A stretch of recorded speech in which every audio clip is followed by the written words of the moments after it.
ತಮ್ಮೆಲ್ಲರಿಗೂ ಚಾಲುಕ್ಯ ಯೂಟ್ಯೂಬ್ ಚಾನಲ್ಗೆ ಹಾರ್ದಿಕವಾಗಿ ಸ್ವಾಗತವನ್ನು ಕೋರುತ್ತೇನೆ. ವಿದ್ಯಾರ್ಥಿಗಳೇ, ಈ ಒಂದು ವಿಡಿಯೋದಲ್ಲಿ ನಾವು ಕರ್ನಾಟಕ ಪ್ರೌಢಶಿಕ್ಷಣ ಪರೀಕ್ಷಾ ಮಂಡಳಿಯವರು ಹೊಸ ವಿನ್ಯಾಸದ ಮಾದರಿ ಪ್ರಶ್ನೆ ಪತ್ರಿಕೆಯನ್ನು ಪ್ರಕಟಣೆ ಮಾಡಿದ್ದಾರೆ. ಬಹು ಆಯ್ಕೆ ಪ್ರಶ್ನೆ ಆಧಾರಿತ ಮಾದರಿ ಪ್ರಶ್ನೆ ಪತ್ರಿಕೆ 1. ಇದು ಗಣಿತ, ವಿಜ್ಞಾನ ಮತ್ತು ಸಮಾಜ ವಿಜ್ಞಾನವನ್ನು ಒಳಗೊಂಡಿರ್ತಕ್ಕಂತಹ ಪ್ರಶ್ನೆಯಾಗಿದೆ. ಒಟ್ಟು 40 ಅಂಕಗಳು ಇರತಕ್ಕಂತಹ ಮಲ್ಟಿಪಲ್ ಚಾಯ್ಸ್ ಕ್ವಶನ್ ಪೇಪರ್ ಇದೆ.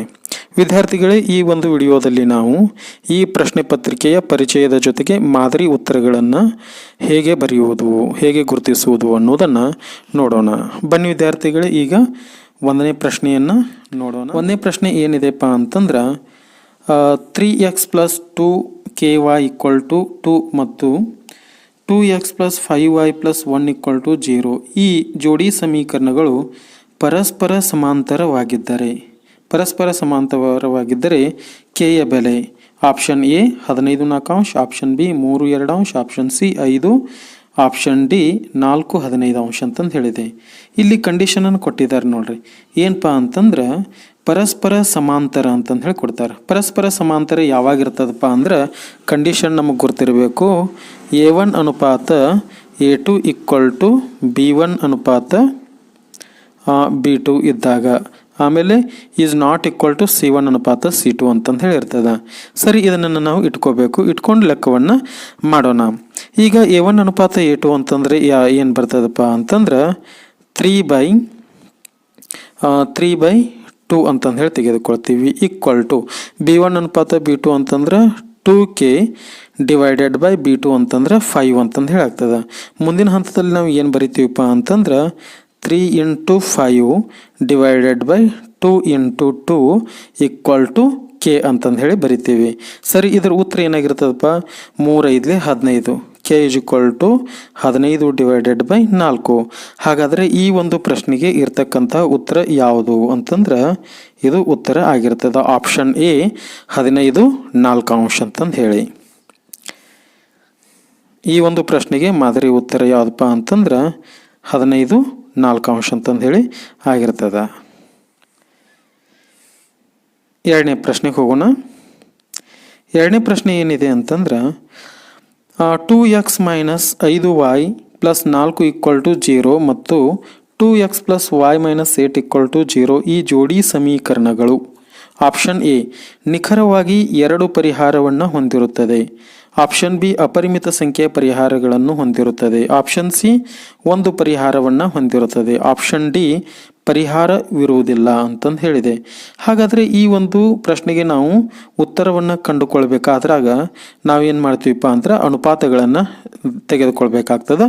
ಅದಕ್ಕಾಗಿ ನಾವು ಇಲ್ಲಿ ಏನು ಬರೆಯೋಣ, A1 ಅನುಪಾತ A2 ಅನ್ನು ಬರೆದುಕೊಳ್ಳೋಣ. A1 ಅನುಪಾತ A2 ಅಂತಂದ್ರೆ 2/2 = 1 ಅಂತಂದು ಹೇಳಿ ಆಗ್ತದೆ.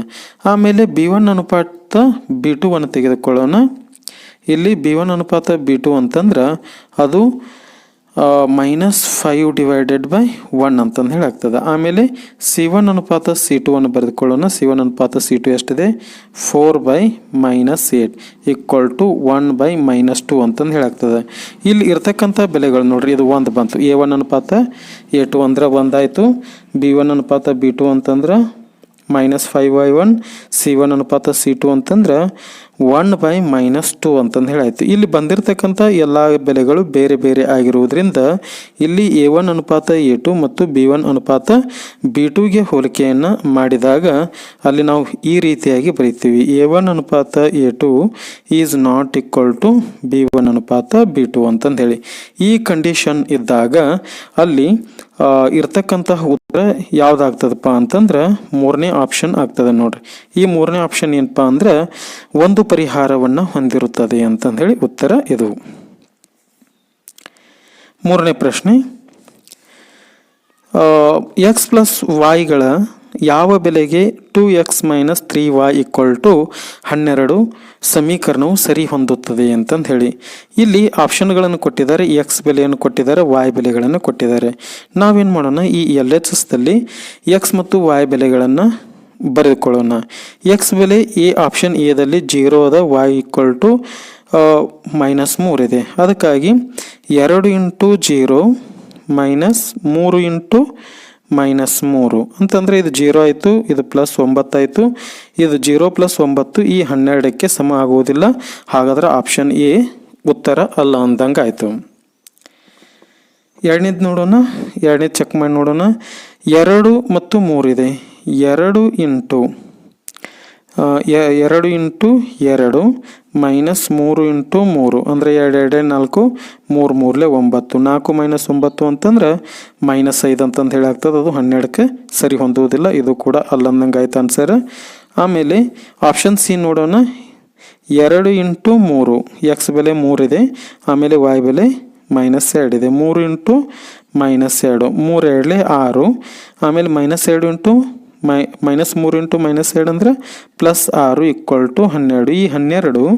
ಈ 12ಕ್ಕೆ ಸಮ ಆಗೋದ್ರಿಂದ ಉತ್ತರ ಇದಕ್ಕೆ ಯಾವುದಪ್ಪ ಅಂತಂದ್ರೆ ಆಪ್ಷನ್ ಸಿ ಇದೆ.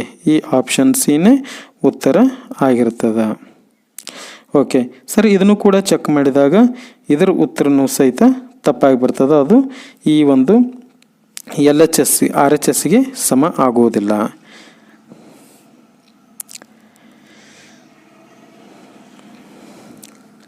ಈ 3 ಪ್ರಶ್ನೆಗಳ ಉತ್ತರಗಳು ಹೀಗಿರ್ತವೆ.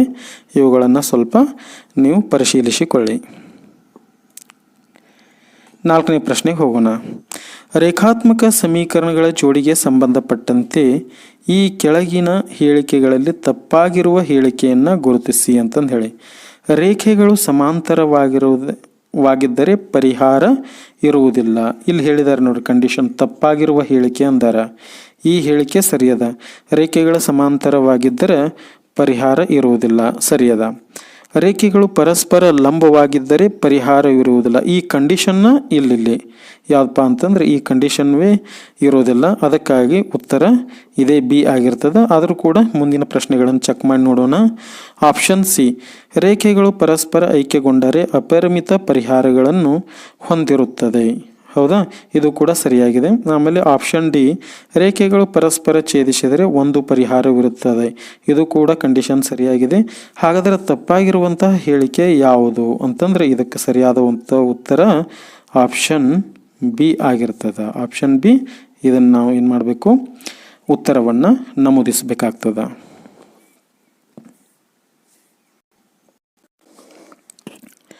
ವಿದ್ಯಾರ್ಥಿಗಳೇ, 5ನೇ ಪ್ರಶ್ನೆ.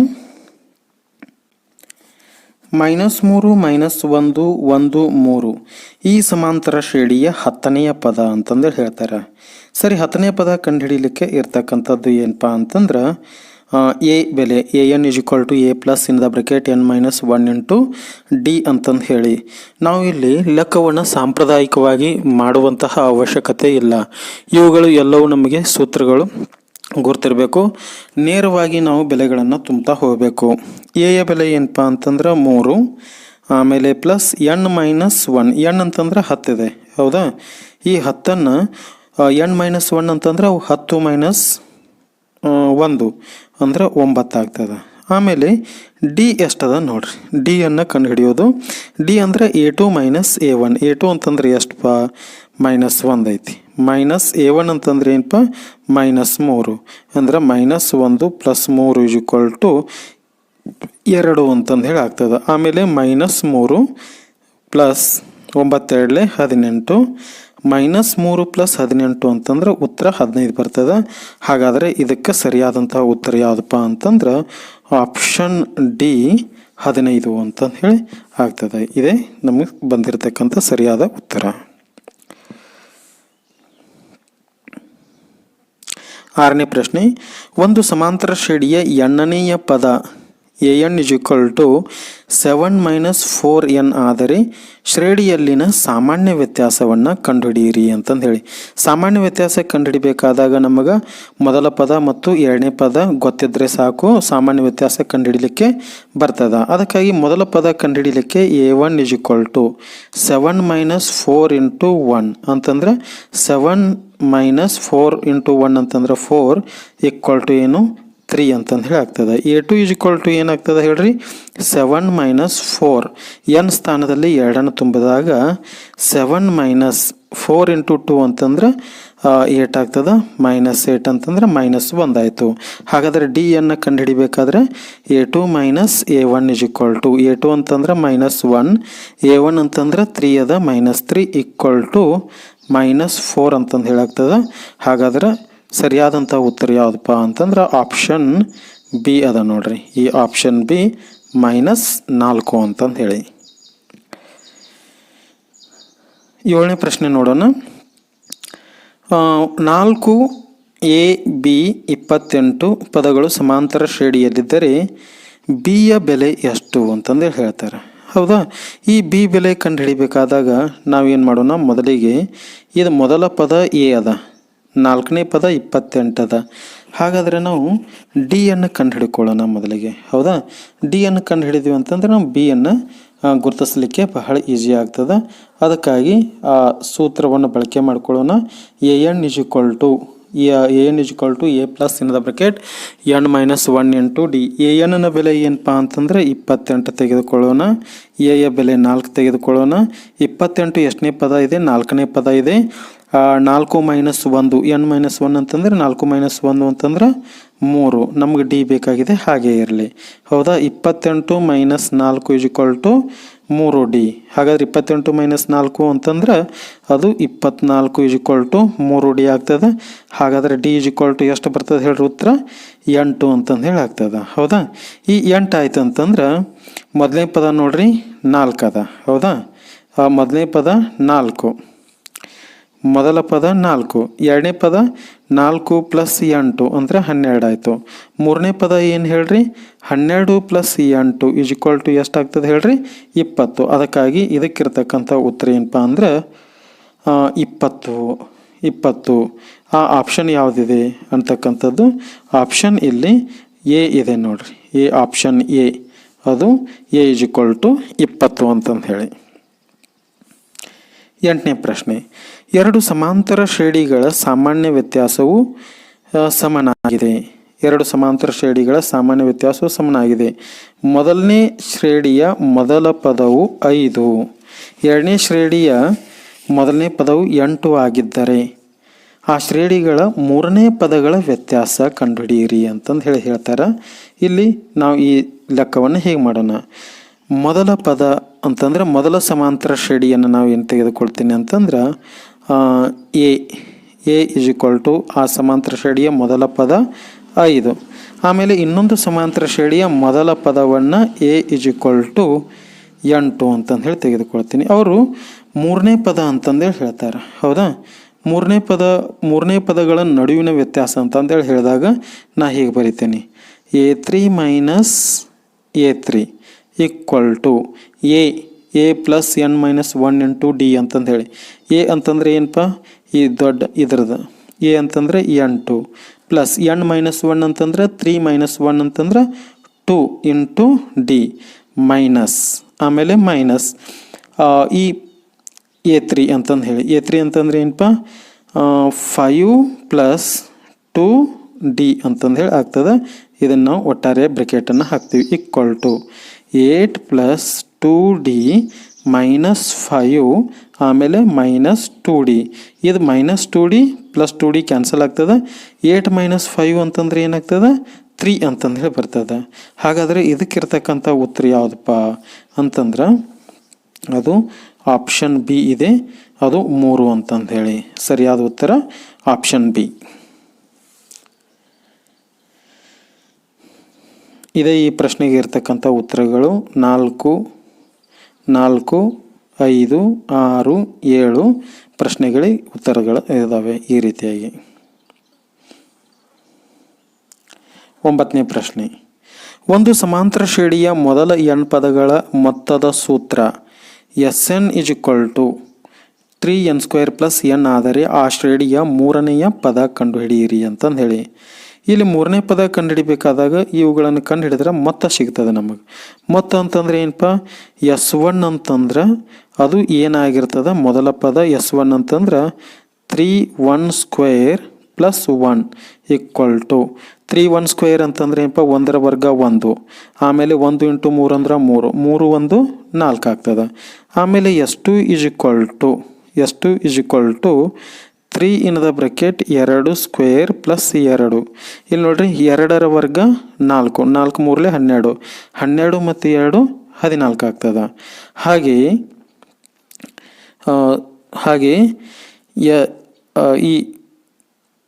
ಈಗ ಸಾಮಾನ್ಯ ವ್ಯತ್ಯಾಸವನ್ನು ಕಂಡುಹಿಡಿಯೋಣ. ಸಾಮಾನ್ಯ ವ್ಯತ್ಯಾಸ ಕಂಡುಹಿಡಿಯೋಕ್ಕಿಂತ ಮೊದಲ ಇಲ್ಲಿ ಎ ಅಂತಕ್ಕಂಥದ್ದು 4 ಇದೆ. ಆಮೇಲೆ A2 ಅನ್ನು ಕಂಡುಹಿಡಿಲಿಕ್ಕೆ ಬರ್ತದೆ ನೋಡ್ರಿ. A2 ಅಂತಂದ್ರೆ ಏನಪ್ಪ S2 ಮೈನಸ್ S1 ಅಂತಂದು ಹೇಳಿ. A2 ಅಂತಂದ್ರೆ S2 ಮೈನಸ್ S1. S2 ಅಂತಂದ್ರೆ ಎಷ್ಟದ 14 ಅದ. S1 ಎಷ್ಟೈತೆ ಹೇಳ್ರಿ 4 ಅದ.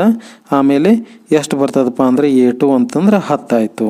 ಹಾಗಾದ್ರೆ ಡಿ ಕಂಡುಹಿಡಿಬೇಕಾದ್ರೆ ಏನು ಮಾಡ್ತೀವಿ ನಾವು A2 ಮೈನಸ್ A1. A2 ಅಂತಂದ್ರೆ ಏನು 10 ಮೈನಸ್ A1 ಅಂತಂದ್ರೆ 4. ಹಾಗಾದ್ರೆ ಸಾಮಾನ್ಯ ವ್ಯತ್ಯಾಸ ಎಷ್ಟದ 6 ಅಂತಂದು ಹೇಳೈತಿ. ಸಾಮಾನ್ಯ ವ್ಯತ್ಯಾಸ 6 ಆಯಿತು. ಸಾಮಾನ್ಯ ವ್ಯತ್ಯಾಸ 6 ಆದಾಗ ನಾವು A3 ಕಂಡುಹಿಡಿಬಹುದು. A3 ಅಂತಂದ್ರೆ ಏನಪ್ಪ ಇದು A2 10 ಅದ. ಆಮೇಲೆ ಡಿ ಅನ್ನು ಕೂಡಿಸ್ರಿ ಎಷ್ಟಾಗ್ತದೆ 16 ಆಗ್ತದೆ. ಹಾಗಾದ್ರೆ 9ನೇ ಪ್ರಶ್ನೆಗೆ ಉತ್ತರ ಏನಪ್ಪ ಅಂತಂದ್ರೆ 16, B6 ಅಂತಂದು ಹೇಳಿ.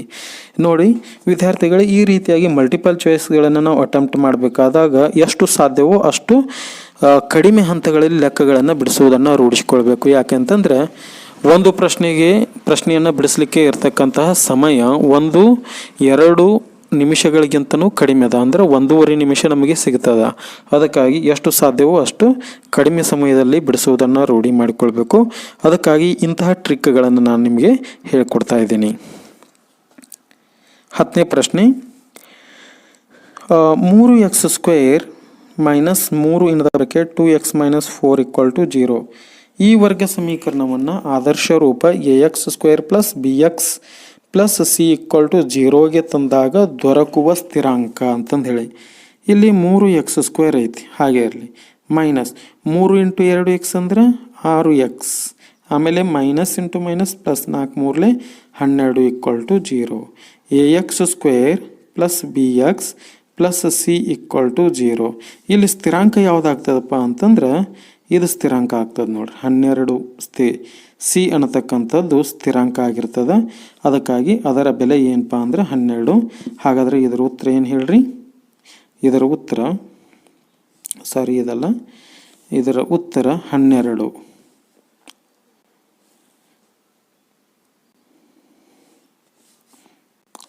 ಇದರ ಉತ್ತರ 12 ಆಗಿರ್ತದೆ.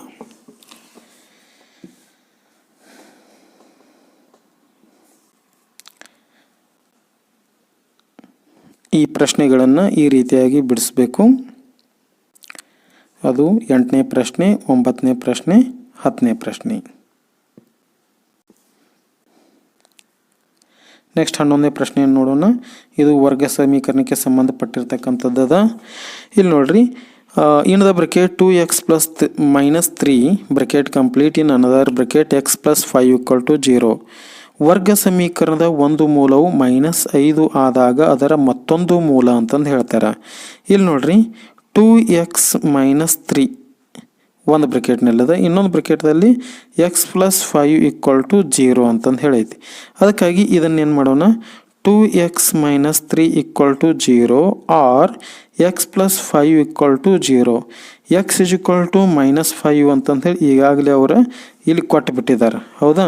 ಹಾಗಾದರೆ ಇದನ್ನು ನಾವು ಹೇಗೆ ಬರಿತೀವಪ್ಪ ಅಂದ್ರೆ 2x is equal to 3, x is equal to 3/2 ಅಂತಂದು ಹೇಳಿ, 3/x ಇಸ್ ಈಕ್ವಲ್ ಟು 3/2 ಅಂತ. ಹಾಗಾದರೆ ಇದಕ್ಕೆ ಸರಿಯಾದಂಥ ಉತ್ತರ ಯಾವುದಪ್ಪ ಅಂತಂದ್ರೆ ಆಪ್ಷನ್ ಸಿ 3/2 ಅಂತಂದು ಹೇಳಿ. ನೆಕ್ಸ್ಟ್ 12ನೇ ಪ್ರಶ್ನೆ ನೇರವಾದಂತಹ ಪ್ರಶ್ನೆ ಅದ, ಆದರೂ ಕೂಡ ಇದನ್ನು ಲೆಕ್ಕ ಮಾಡಬೇಕಾದಂಥ ಸಂದರ್ಭ ಬರ್ಬೋದು. x² minus 2x plus 1 equal to 0 ವರ್ಗ ಸಮೀಕರಣದ ಮೂಲಗಳ ಸ್ವಭಾವ ಅಂತಂದಾಗ ನಾವೇನು ಮಾಡ್ತೀವಿ, b² ಮೈನಸ್ 4ac ಬಳಕೆ ಮಾಡ್ಕೋಬೇಕು. ಬಿ ಅಂತಂದ್ರೆ ಏನಪ್ಪ, -2 ಇದೆ, -2 ಸ್ಕ್ವೇರ್. ಆಮೇಲೆ -4 × 1 × 1 ಅಂತಂದ್ರೆ ಎ ಬೆಲೆ 1 ಸಿ ಬೆಲೆ 1 4 -2 4 -4 × 1 × 1 ಅಂತಂದ್ರೆ 4 ಆಗ್ತದೆ. ಉತ್ತರ ಏನಾಯ್ತು ಹೇಳ್ರಿ 0 ಬಂತು. =0 ಆದಾಗ ಶೋಧಕದ ಬೆಲೆ 0 ಆದಾಗ ಆವಾಗ ಆಪ್ಷನ್ ಏನಿರ್ಬೋದು? ಮೊದಲನೇದಾಗಿ ನೋಡೋಣ. 2 ಸಮನಾದ ವಾಸ್ತವ ಮೂಲಗಳನ್ನು ಹೊಂದಿರುತ್ತದೆ. ಆಪ್ಷನ್ ಬಿ 2 ಭಿನ್ನವಾದ ವಾಸ್ತವ ಹಾಗೂ ಭಾಗಲಬ್ಧ ಮೂಲಗಳನ್ನು ಹೊಂದಿರುತ್ತದೆ. ಆಪ್ಷನ್ ಸಿ 2 ಭಿನ್ನವಾದ ವಾಸ್ತವ ಹಾಗೂ ಅಭಾಗಲಬ್ಧ ಮೂಲಗಳನ್ನು ಹೊಂದಿರುತ್ತದೆ. ಆಪ್ಷನ್ ಡಿ ಯಾವುದೇ ವಾಸ್ತವ ಮೂಲಗಳನ್ನು ಹೊಂದಿರುವುದಿಲ್ಲ ಅಂತಂದು ಹೇಳಿದೆ.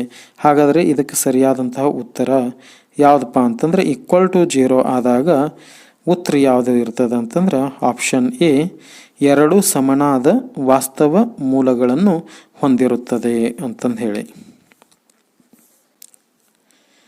13ನೇ ಪ್ರಶ್ನೆ. 2 ಕ್ರಮಾನುಗತ ಬೆಸ ಸಂಖ್ಯೆಗಳ ವರ್ಗಗಳ ಮೊತ್ತ 394. ಈ ಹೇಳಿಕೆಯನ್ನು ಗಣಿತ ಸಮೀಕರಣ ರೂಪದಲ್ಲಿ ಬರೆದಾಗ ನೋಡಿ, ಬೆಸ ಸಂಖ್ಯೆ ಅಂತಂದ್ರೆ 1 3 5 7 ಅಂತಂದು ಹೇಳಿ. ನೋಡ್ರಿ, ಒಂದಾಯ್ತು. ಮುಂದಿನ ಒಂದು ಸಂಖ್ಯೆಯನ್ನು ಪಡಿಬೇಕಾದ್ರೆ ನಾವೇನು ಮಾಡ್ತೀವಿ? 1 + 2 ಮಾಡ್ತೀವಿ. ಆಮೇಲೆ 5ಅನ್ನು ಪಡಿಬೇಕಾದಾಗ ಏನು ಮಾಡ್ತೀವಿ? ಇಲ್ಲಿ 1 + 2 + 2 ಅಂತಂದು ಹೇಳಿ ಮಾಡ್ಕೋತೀವಿ. ಹೀಗೆ ಮಾಡ್ತಾ ಹೋಗ್ತೀವಿ. ಈ ಮೊದಲ ಸಂಖ್ಯೆಯನ್ನು ನಾವು ಎಕ್ಸ್ ಅಂತಂದು ಹೇಳಿ ತೆಗೆದುಕೊಂಡಿವಿ ಅಂತಂದ್ರೆ ಎರಡನೆಯ ಬೆಸ ಸಂಖ್ಯೆ ಏನಾಗಿರ್ತದೆ ಹೇಳ್ರಿ? x+2 ಅಂತಂದು ಹೇಳಿ ಆಗಿರ್ತದೆ. ಇವುಗಳ ವರ್ಗ ಅಂತಂದಾಗ x², ಆಮೇಲೆ x+2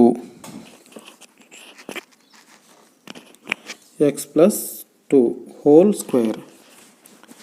ಮೊತ್ತ ಅಂತಂದ್ರೆ ಮೊತ್ತ =394.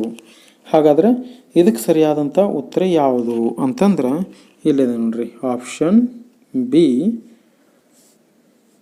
x² + x+2 ಹೋಲ್ ಸ್ಕ್ವೇರ್ =394 ಅಂತಂದು ಹೇಳಿ.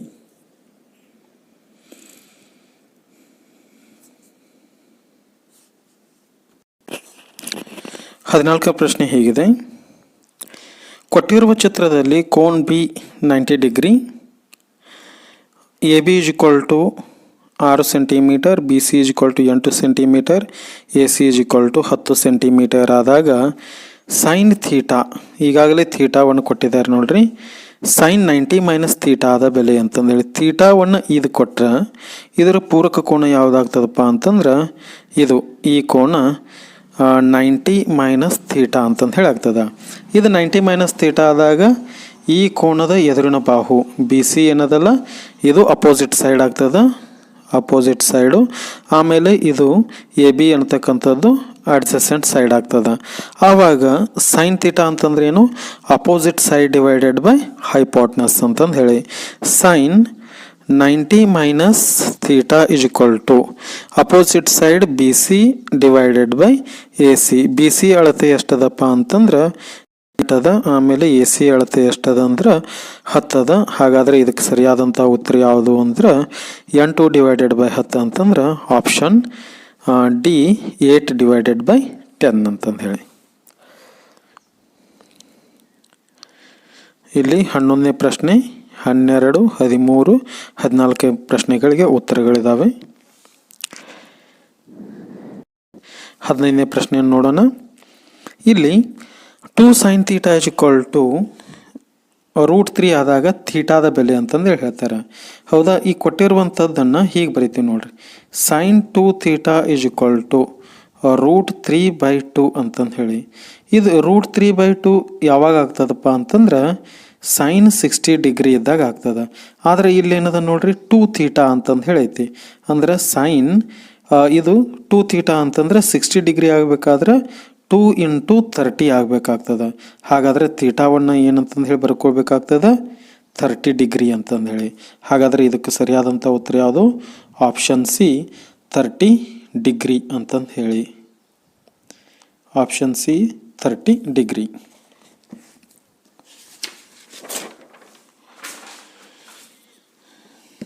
ಮುಂದಿನ ಪ್ರಶ್ನೆ, ಇಲ್ಲಿ 15, 16, 17 ಪ್ರಶ್ನೆಗಳಿಗೆ ಮಾಡಲ್ ಆನ್ಸರ್ಗಳಿದ್ದಾವೆ. 16ನೇ ಪ್ರಶ್ನೆಗೆ ಹೋಗೋಣ. 16ನೇ ಪ್ರಶ್ನೆ ಏನಿದೆಪ್ಪ ಅಂತಂದ್ರೆ, ಓ ಕೇಂದ್ರವುಳ್ಳ ಓ ಕೇಂದ್ರವುಳ್ಳ ವೃತ್ತದಲ್ಲಿ ಎ ಸಿಯು ವೃತ್ತ ಎ ಸ್ಪರ್ಶಬಿಂದು ಒ ಸಿ 4 ಸೆಂಟಿಮೀಟರ್ ಮತ್ತು cone A C O = 30 degree ಆದಾಗ ವೃತ್ತದ ತ್ರಿಜ್ಯದ ಉದ್ದ ಅಂತಂದು ಹೇಳಿ ಇಲ್ಲಿ ಕೇಳ್ತಾರೆ. ಒ ಸಿ 4 ಸೆಂಟಿಮೀಟರ್ ಇದೆ, ಥೀಟಾ 30 ಡಿಗ್ರಿ ಇದೆ, ಇದು ಒ ಎ ತ್ರಿಜ್ಯದ ಸ್ಪರ್ಶ ಬಿಂದು ಎ ಇದೆ, ಎ ಸಿ ಇದ್ದದ ಸ್ಪರ್ಶಕ ಅಂತಂದು ಹೇಳಿದೆ. ಹಾಗಾದರೆ ಎ ಸಿ ಒ = 30 ಡಿಗ್ರಿ ಆದಾಗ ವೃತ್ತದ ತ್ರಿಜ್ಯದ ಉದ್ದವನ್ನು ಕಂಡುಹಿಡಿಯಿರಿ ಅಂತಂದೇಳಿ ಹೇಳ್ತಾರೆ. ವೃತ್ತದ ತ್ರಿಜ್ಯದ ಉದ್ದ ಅಂತಂದ್ರೆ ಇದನ್ನು ಕಂಡುಹಿಡಿಬೇಕು ನಾವು. ಸರಿ, ಇದನ್ನು ಕಂಡುಹಿಡಿಬೇಕಾದಾಗ ನಾವು ಹೇಗೆ ಮಾಡೋಣ? ಇದು 30 ಡಿಗ್ರಿ ಅದ, ಹೌದಾ? ನಮಗೆ ಬೇಕಾಗಿರ್ತಕ್ಕಂಥದ್ದೇನು ಒ ಎ ಬೇಕಾಗಿತ್ತು. ಒ ಎ ಬೇಕಾದಾಗ ನಾವು ಏನು ಮಾಡ್ತೀವಿ? ಒ ಎ ಅಂತಕ್ಕಂಥದ್ದು ಅಪೋಸಿಟ್ ಸೈಡ್ ಆಗ್ತದೆ, ಕೊಟ್ಟಿರುವಂಥದ್ದು ಒ ಸಿ ಅಂತಕ್ಕಂಥದ್ದು ಹೈಪಾಟ್ನಸ್ ಆಗ್ತದೆ, ವಿಕರ್ಣ ಆಗ್ತದೆ. ಅದಕ್ಕಾಗಿ ಅಪೋಸಿಟ್ಟು ಮತ್ತು ಈ ಹೈಪಾಟ್ನಸ್ಗೆ ಸಂಬಂಧಿಸಿರ್ತಕ್ಕಂತಹ ಅನುಪಾತ ಯಾವುದಪ್ಪ ಅಂದ್ರೆ ಸೈನ್ 30 ಡಿಗ್ರಿಯನ್ನು ತೆಗೆದುಕೊಂಡಾಗ O A opposite side divided by hypotenuse O C ಅಂತಂದು ಹೇಳಿ ಸೈನ್ 30 ಡಿಗ್ರಿ ಅಂದ್ರೆ 1/2 = ಒ ಎಯ ಬೆಲೆ ಅದನ್ನು ಕಂಡುಹಿಡಬೇಕಾಗಿದೆ. ಹಾಗೆ ಇರಲಿ, ಒ ಸಿಯ ಬೆಲೆ 4 ಇದೆ. ಹಾಗಾದರೆ ಇದನ್ನು ಮುಂದಿನ ಹಂತದಲ್ಲಿ ಹೇಗೆ ಬರಿತೀವಪ್ಪ ಅಂತಂದ್ರೆ 4/2 = ಒ ಎ ಅಂತಂದು ಹೇಳಿ ಬರಿತೀವಿ. ಹಾಗಾದರೆ ಒ ಎ = ಏನು? 2 ಅಂತಂದು ಹೇಳಿ ಆಗ್ತದೆ. ಹಾಗಾದರೆ ಇದಕ್ಕೆ ಸರಿಯಾದಂಥ ಉತ್ತರ ಯಾವುದಪ್ಪ ಅಂತಂದ್ರೆ option C. Option C 2 centimetre. Next 17ನೇ ಪ್ರಶ್ನೆಗೆ ಹೋಗೋಣ. 17ನೇ ಪ್ರಶ್ನೆ ಹೀಗಿದೆ, ಸ್ವಲ್ಪ ಇಂಟ್ರೆಸ್ಟಿಂಗ್ ಆಗಿರ್ತಕ್ಕಂಥ ಪ್ರಶ್ನೆ ಅದನ್ನು ನೋಡ್ರಿ. ಸೈನ್ ಥೀಟಾ = x/y ಅಂತಂದು ಹೇಳಿ ಆಗ ಕಾಸ್ ಥೀಟಾದ ಬೆಲೆಯನ್ನು ಕಂಡುಹಿಡಿಯಿರಿ ಅಂತಂದೇಳಿ ಹೇಳ್ತಾರೆ. ಮೊದಲು ನಾವು ಏನು ಮಾಡೋಣ? ಒಂದು ಲಂಬಕೋನ ತ್ರಿಭುಜವನ್ನು ತೆಗೆದುಕೊಳ್ಳೋಣ್ರಿ. ಎ ಬಿ ಸಿ ಇದನ್ನು ಥೀಟಾ ಅಂತಂದು ಹೇಳಿ ತೆಗೆದುಕೊಂಡು ಅಂದ್ರೆ ಸೈನ್ ಥೀಟಾ ಅಂದರೆ ಅಪೋಸಿಟ್ ಸೈಡ್ ಎಕ್ಸ್ ಅದ, ಹೈಪಾಟ್ನಸ್ ವಾಯ್ ಅಂತಂದು ಹೇಳಿದ. ನಮಗೆ ಕಾಸ್ ಥೀಟಾ ಹೇಳಬೇಕಾದಾಗ ಬಿ ಸಿ ಬೇಕು ಅಂತಂದ್ರೆ ಅಡ್ಜಸೆಂಟ್ ಸೈಡ್ ಬೇಕು. ಅಡ್ಜಸೆಂಟ್ ಸೈಡ್ ಬಿ ಸಿ ಅಂತಂದ್ರೆ ಏನಪ್ಪ? ಸ್ಕ್ವೇರ್ ರೂಟ್ ಇದು ಏನು ಬಿ ಸಿ ವಿಕರ್ಣದಲ್ಲಿ ಇನ್ನೊಂದು ಬಾಹುವನ್ನು ಕಳಿಬೇಕು. ಸ್ಕ್ವೇರ್ ರೂಟ್ y² - x² ಅಂತಂದೇಳಿ ಬೆಲೆ ಆಗ್ತದೆ. ಇದು ಆದಾಗ ನಮಗೆ ಕಾಸ್ ಥೀಟಾ ಬೇಕಂತಂದ್ರೆ ಕಾಸ್ ಥೀಟಾ ಏನು ಹೇಳ್ತದೆ ಹೇಳ್ರಿ? Adjacent side divided by hypotenuse ಅಥವಾ ಪಾರ್ಶ್ವಬಾಹು ಡಿವೈಡೆಡ್ ಬೈ ವಿಕರ್ಣ ಅಂತಂದೇಳಿ. ಪಾರ್ಶ್ವಬಾಹು ಯಾವುದಪ್ಪ? ಪಾರ್ಶ್ವಬಾಹು ಯಾವುದಾಗ್ತದೆ ಅಂತಂದ್ರೆ root y² - x² divided by hypotenuse ಅಂತಂದ್ರೆ y. ಹಾಗಾದರೆ ಇದಕ್ಕೆ ಸರಿಯಾದಂಥ ಉತ್ತರ ಯಾವುದಪ್ಪ ಅಂತಂದ್ರೆ ಆಪ್ಷನ್ ಡಿ ಇಲ್ಲಿದೆ ನೋಡ್ರಿ. √y² - x² divided by y ಅಂತಂದು ಹೇಳಿ ಆಗ್ತದೆ. ಈ ರೀತಿಯಾಗಿ ನಾವು ಸಂಕ್ಷಿಪ್ತವಾಗಿ ಲೆಕ್ಕಗಳನ್ನು ಬಿಡಿಸುವುದನ್ನು ರೂಢಿ ಮಾಡ್ಕೊಳ್ಬೇಕಾಗ್ತದೆ. 18ನೇ ಪ್ರಶ್ನೆ, sine A plus sine square A = 1 ಆದಾಗ cos² a plus cos raise to 4a ಯ ಬೆಲೆಯನ್ನು ಕಂಡುಹಿಡಿಯಿರಿ ಅಂತಂದು ಹೇಳಿ. ಇಲ್ಲಿ ಅವ್ರು ಕೊಟ್ಟಿರ್ತಕ್ಕಂಥದ್ದು ಏನಿದೆ? Sign A plus sine square A = 1 ಅಂತಂದು ಹೇಳಿ. ನಾವೀಗ ಏನು ಮಾಡೋಣ? ಇದನ್ನು ಬರೆದುಕೊಳ್ಳೋಣ. ಇದೇನಪ್ಪ ಅಂತಂದ್ರೆ cos² a in the bracket cos A. ಇದಕ್ಕೆ ನೋಡ್ರಿ, ಇಲ್ಲಿ ಉತ್ತರವನ್ನು ನೋಡೋಣ. 18ನೇ ಪ್ರಶ್ನೆಗೆ ನೋಡ್ರಿ, sine A plus sine square A = 1. ಇದನ್ನು ಸೈನ್ ಎ ಅಂತಂದು ಹೇಳಿ ಬರ್ಕೊಂಡಾಗ 1 - ಸೈನ್ ಸ್ಕ್ವೇರ್ ಎ ಅಂತಂದು ಹೇಳಿ ಆಗ್ತದೆ. 1 - ಸೈನ್ ಸ್ಕ್ವೇರ್ ಎ ಅಂತಂದ್ರೆ cos² a. ಈಗ ನಾವು ಕಂಡುಹಿಡಿಬೇಕಾಗಿರೋದು cos² a plus cos raise to 4a = ಎರಡು ಕಡೆ ಏನಪ್ಪ ಅಂತಂದ್ರೆ cos² ಮತ್ತು cos² ಕಾಮನ್ ಇರೋದ್ರಿಂದ ಕಾಮನನ್ನು ಹೊರಗೆ ತೆಗೆದ್ವಿ. cos² a in the bracket 1 + cos² a ಆಯಿತು. ಇಲ್ಲಿ cos² ಅಂತಂದ್ರೆ ಏನಪ್ಪ? ಇಲ್ಲಿ ಬರ್ದೇವಿ ನೋಡ್ರಿ, ಸೈನ್ ಎ ಅಂತಂದು ಹೇಳಿದೆ. ಆ ಸೈನ್ ಎ ಬರ್ಕೊಂಡ್ವಿ. ಆಮೇಲೆ cos² a ಹೀಗೆ ಬರಿತೀವಿ, 1 + 1 - ಸೈನ್ ಸ್ಕ್ವೇರ್ ಎ ಅಂತಂದರೆ cos² a ಅಂದರೆ 1 - ಸೈನ್ ಸ್ಕ್ವೇರ್ ಎ ಆಗ್ತದೆ. ಆಮೇಲೆ ಸೈನ್ ಎ ಹಾಗೆ ಇರಲಿ. ಇಲ್ಲಿ 1 + 1 sin ಸ್ಕ್ವೇರ್ ಎ ಅಂತಂದರೆ ಏನ ಇಲ್ಲಿ ಬರ್ದೀವಿ ನೋಡ್ರಿ. 1 + 1 sin ಸ್ಕ್ವೇರ್ ಎ ಅಂತಂದ್ರೆ ಅದು ಸೈನ್ ಎ ಅಂತಂದೇಳಿ ಆ ಸೈನ್ ಎ ಬರೆದುಕೊಂಡ್ವಿ. ಆಮೇಲೆ ಸೈನ್ ಎ, ಈ ಸೈನ್ ಎಯನ್ನು ಒಳಗಡೆ ಗುಣಾಕಾರ ಮಾಡಿದಾಗ sine A plus sine square A ಅಂತಂದು ಹೇಳಾಗ್ತದೆ. ಹಾಗೆ ಅಂತಂದ್ರೆ ಏನಪ್ಪ, ಇಲ್ಲಿ ಮೊದಲೇ ದತ್ತಾಂಶವನ್ನು ನೀಡಿದ್ದಾರೆ ನೋಡ್ರಿ 1 ಅಂತಂದು ಹೇಳಿ. ಅದಕ್ಕಾಗಿ ಈ ಒಂದು 18ನೇ ಪ್ರಶ್ನೆಗೆ ಆಪ್ಷನ್ ಯಾವುದಪ್ಪ ಅಂತಂದ್ರೆ ಆಪ್ಷನ್ ಡಿ 1 ಅಂತಂದು ಹೇಳಿ. ಇಲ್ಲಿ 18, 19, 20 ಪ್ರಶ್ನೆಗೆ ಉತ್ತರಗಳಿದ್ದಾವೆ. 19ನೇ ಪ್ರಶ್ನೆ, ಎ 4 - 6 ಮತ್ತು ಬಿ ಎ ಬಿ ಬಿಂದುಗಳನ್ನು ಸೇರಿಸುವ ರೇಖಾಖಂಡದ ಮಧ್ಯಬಿಂದುವು ಮೂಲ ಬಿಂದುವಾದರೆ ಎ ಮತ್ತು ಬಿಗಳ ಬೆಲೆಗಳನ್ನು ಕಂಡುಹಿಡಿಯಿರಿ ಅಂತಂದೇಳಿ ಹೇಳ್ತಾರೆ. ಮಧ್ಯಬಿಂದು ಅಂತಂದಾಗ ಮಧ್ಯಬಿಂದುವಿನ ಸೂತ್ರವನ್ನು ನಾವು ಕಂಡುಹಿಡಿಬೇಕು. ಈಗ ನೋಡ್ರಿ, ಒಂದು ರೇಖೆಯನ್ನು ಕೊಟ್ಟಿರ್ತಾರೆ, ಮಧ್ಯಬಿಂದು ಇದಾಗ್ತದೆ. ಈ ಮಧ್ಯಬಿಂದುವಿನ 0, 0 ಐತಿ ಅಂತಂದು ಹೇಳಿ ತಿಳ್ಕೊಳ್ಳೋಣ್ರಿ. ಈ ಕಡೆ ಏನದ ಅಂತಂದ್ರೆ 4 - 6 ಅದ, ಆ ಕಡೆ ಎ ಮತ್ತು ಬಿ ಅಂತಂದು ಹೇಳಿ. ಹಾಗಾದರೆ ಎ ಮತ್ತು ಬಿಗಳು ಏನು ಅಂತಂದು ಹೇಳಿ ಕೇಳ್ತಾರೆ. ಅದಕ್ಕೆ ನಾವು ಉತ್ತರವನ್ನು ಈ ರೀತಿಯಾಗಿ ಬಿಡಿಸ್ತೀವಿ. ಇಲ್ಲಿ ನೋಡ್ರಿ, ಎ ಬೆಲೆಗಳನ್ನು ಕೊಡ್ತಾರೆ 4 - 6, ಬಿ ಬೆಲೆಗಳನ್ನು ಕೊಡ್ತಾರೆ ಎ ಬಿ ಅಂತಂದು ಹೇಳಿ. ಮಧ್ಯಬಿಂದು ಯಾವುದಪ್ಪ ಅಂತಂದ್ರೆ XY ಅಂತಂದು ಹೇಳಿ ಅದನ್ನು 0, 0 ಅಂತಂದು ಹೇಳಿ ಬರ್ಕೋತೀವಿ. ಇದಕ್ಕೆ ಭಾಗ ಪ್ರಮಾಣ ಸೂತ್ರವನ್ನು ಬಳಕೆ ಮಾಡ್ಕೋತೀವಿ. ಭಾಗ ಪ್ರಮಾಣ ಸೂತ್ರ ಅಂದ್ರೆ XY ಬೆಲೆಗಳನ್ನು ಕಂಡುಹಿಡಿಬೇಕಾಗ್ತದೆ. XY ಬೆಲೆ ಕಂಡುಹಿಡಿಬೇಕಾದಾಗ ಎಕ್ಸ್ ಕಂಡುಹಿಡಿಬೇಕಾದಾಗ x1 + x2 / 2, ಆಮೇಲೆ y1 + y2 / 2 ಅಂತಂದು ಹೇಳಿ ತೆಗೆದುಕೊಳ್ತೀವಿ. ಸರಿ, ಎಕ್ಸ್ನು ಇಲ್ಲಿ 0 ಅದ, ಅದಕ್ಕಾಗಿ ಇಲ್ಲಿ 0 ಬರ್ಕೊಂಡು ಎಕ್ಸ್ ಬೆಲೆಗಳನ್ನು ಬರಿತೀವಿ. x1 ಅಂದ್ರೆ 4, x2 ಅಂತಂದ್ರೆ ಎ ಅಂತಂದು ಹೇಳಿದೆ /2. ಈ ಎರಡನ್ನ ಈ ಕಡೆ ತಂದ್ವಿ ಅಂತಂದ್ರೆ 0 ಆಗ್ತದೆ. ಆಮೇಲೆ 4 + ಎ ಅಂತಂದು ಹೇಳಿ ಆಯಿತು. ಹಾಗಾದರೆ ಎ ಬೆಲೆ ಎಷ್ಟಪ್ಪ ಅಂದ್ರೆ -4. ಆಮೇಲೆ ಬಿ ಕಂಡುಹಿಡಿಬೇಕಾದಾಗ y ಬೆಲೆ, y ಅಂತಂದ್ರೆ 0 ಅದ, ಇಲ್ಲಿ y = ಈ ಸೂತ್ರ ತೆಗೆದುಕೊಳ್ತೀವಿ. y = -6 ಅಂತಂದ್ರೆ y1ನ ಬೆಲೆ -6, y2ನ ಬೆಲೆ b ಅದ.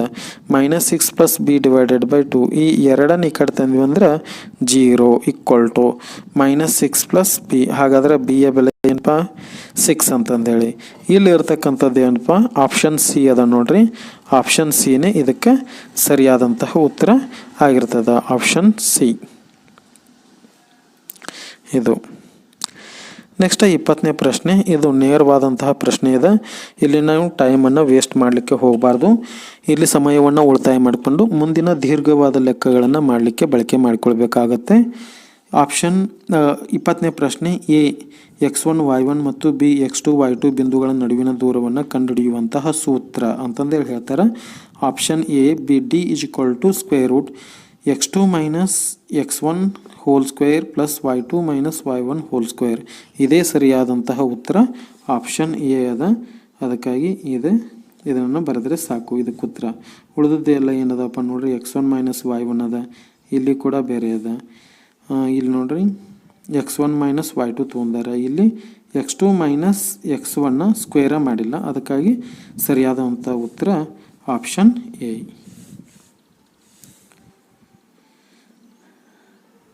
ಇಪ್ಪತ್ತೊಂದನೇ ಪ್ರಶ್ನೆ, ಎ 1 2 0 0 0 ಸಿ ಎ ಬಿ ಬಿಂದುಗಳು ಸರಳ ರೇಖಾಗತವಾಗಿದ್ದರೆ ಎಂದರೆ ಮತ್ತಿಲ್ಲಿ ಎಷ್ಟು ಬಿಂದುಗಳನ್ನು ಕೊಟ್ಟಾರ ನೋಡ್ರಿ, ಎ 1 2 3 ಬಿಂದುಗಳನ್ನು ಕೊಟ್ಟಾರ. 3 ಬಿಂದುಗಳನ್ನು ಕೊಟ್ಟಾಗ ಅದು ತ್ರಿಭುಜ ಆಗಲಿಕ್ಕೆ ಸಾಧ್ಯ ಇರ್ತದೆ. ಆದರೆ ಇಲ್ಲಿ ಸರಳ ರೇಖಾಗತವಾಗಿದ್ದಾಗ ಅದೇನಾಗಿರ್ತದಪ್ಪ ಅಂತಂದ್ರೆ ತ್ರಿಭುಜಕ್ಕೆ ವಿಸ್ತೀರ್ಣ ಇರೋದಿಲ್ಲ. ಅದಕ್ಕಾಗಿ ನಾವೇನು ಮಾಡ್ತೀವಿ ಅಂತಂದ್ರೆ ತ್ರಿಭುಜದ ವಿಸ್ತೀರ್ಣ ಕಂಡುಹಿಡಿಯುವಂಥ ಸೂತ್ರವನ್ನು ಬಳಕೆ ಮಾಡ್ಕೋತೀವಿ. ಇದು x1 y1 ಅಂತಂದು ಹೇಳಿ ತೆಗೆದುಕೊಳ್ತೀವಿ, x2 y2 ಮತ್ತು x3 y3 ಅಂತಂದು ಹೇಳಿ ತೆಗೆದುಕೊಳ್ತೀವಿ. ತೆಗೆದುಕೊಂಡಾಗ ಇದರ ಉತ್ತರವನ್ನು ಹೇಗೆ ಬಿಡಿಸ್ತೇವೆ ನೋಡ್ರಿ.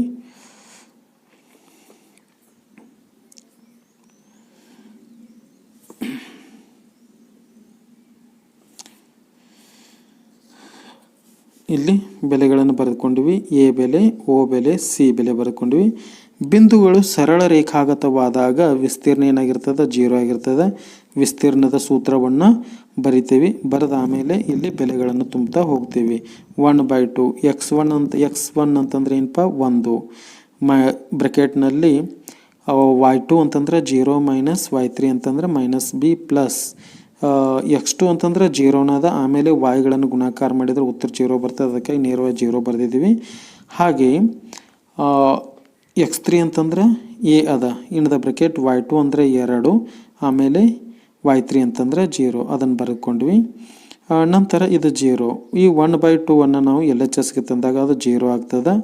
ಆಮೇಲೆ ಇಲ್ಲಿ 0 ಆಗ್ತದೆ. ಇಲ್ಲಿ 1 ಇಂಟು -b ಅಂದರೆ -b, ಆಮೇಲೆ ಪ್ಲಸ್ 2a ಅಂತಂದು ಹೇಳಿ ಇಲ್ಲಿ p = 2a ಅಂತಂದು ಹೇಳಿ ಆಗ್ತದೆ.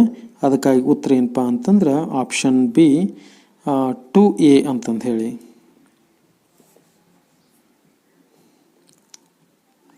Option A, option C, B = 2a ಅಂತಂತ 21ನೇ ಪ್ರಶ್ನೆಗೆ ಉತ್ತರ. ಇನ್ನು 22ನೇ ಪ್ರಶ್ನೆ ನೋಡ್ರಿ. ಕೊಟ್ಟಿರುವ ನಕ್ಷೆಯಲ್ಲಿ ABಯ ಉದ್ದವು, AB ಎಲ್ಲಿದೆ ನೋಡ್ರಿ, ಇದು A, ಇದು B ಅಂತಂದು ಹೇಳದ. ಇಲ್ಲಿ ಕೊಟ್ಟಾರ ನೋಡ್ರಿ A, ಇದು B ಅಂತಂದು ಹೇಳದ. ವಿದ್ಯಾರ್ಥಿಗಳೇ, ಇಲ್ಲಿ A ಮತ್ತು Bಗಳ ನಡುವಿನ ಅಂತರ ಎಷ್ಟದಪ್ಪ ಅಂತಂದ್ರೆ 1, 2, 3 ಮಾನಗಳಂತಂದು ಹೇಳಿದೆ. 22ನೇ ಪ್ರಶ್ನೆಗೆ ಸರಿಯಾದಂಥ ಉತ್ತರ ಯಾವುದಪ್ಪ ಅಂತಂದ್ರೆ ಆಪ್ಷನ್ ಸಿ 3 ಮಾನಗಳು.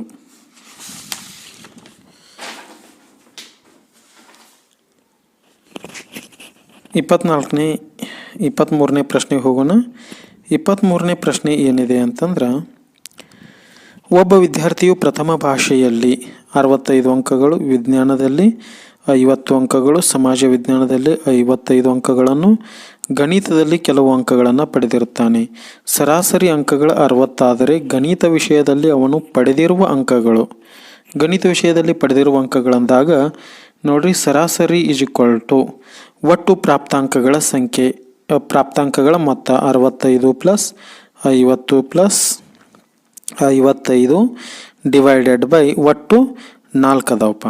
ಇಲ್ಲಿ 4, ಸರಾಸರಿ ಎಷ್ಟದ 60 ಇಂಟು 4 = ಇವೆಲ್ಲವನ್ನು ಸೇರಿಸೋಣ 170 ಪ್ಲಸ್ ಇದೊಂದು ಗಣಿತವನ್ನು ಸೇರಿಸೋಣ, ಇದು ಗಣಿತ.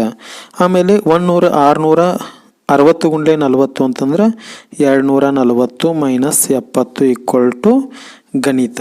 ಹಾಗಾದ್ರೆ 240ರಲ್ಲಿ 70 ತೆಗೆದ್ರೆ ಉಳಿತಕ್ಕಂಥದ್ದು ಏನಪ್ಪ ಅಂದ್ರೆ 70 ಉಳಿತದ. ಹಾಗಾದ್ರೆ ಆಪ್ಷನ್ ಏನು ಹೇಳ್ರಿ, ಆಪ್ಷನ್ ಡಿ 70. ಗಣಿತ ವಿಷಯದಲ್ಲಿ ವಿದ್ಯಾರ್ಥಿ ಪಡೆದಿರತಕ್ಕಂಥ ಅಂಕಗಳು 70. ನೆಕ್ಸ್ಟ್, ಇದು ನೇರವಾದಂಥ ಪ್ರಶ್ನೆ ಇದೆ ನೋಡ್ರಿ. ಕೇಂದ್ರೀಯ ಪ್ರವೃತ್ತಿಯ 3 ಅಳತೆಗಳಿಗಿರುವ ಪ್ರಾಯೋಗಿಕ ಸಂಬಂಧವು. ಇಲ್ಲಿ ಆಪ್ಷನ್ ಎ 3 ಮಧ್ಯಾಂಕ = ಬಹುಲಕ ಪ್ಲಸ್ 2 ಸರಾಸರಿ ಇದೆ ಸರಿಯಾದಂಥ ಉತ್ತರ.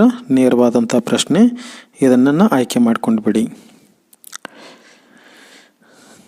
25ನೇ ಪ್ರಶ್ನೆ. ಈ 25ನೇ ಪ್ರಶ್ನೆ, ಈ ಕೆಳಗೆ ಕೊಟ್ಟಿರುವ ಆವೃತ್ತಿ ವಿತರಣಾ ಪಟ್ಟಿಯಲ್ಲಿ ಮಧ್ಯಾಂಕವಿರುವ ವರ್ಗಾಂತರವು ಮಧ್ಯಾಂಕವನ್ನು ಕಂಡುಹಿಡಿಯಬೇಕಾಗಿದೆ.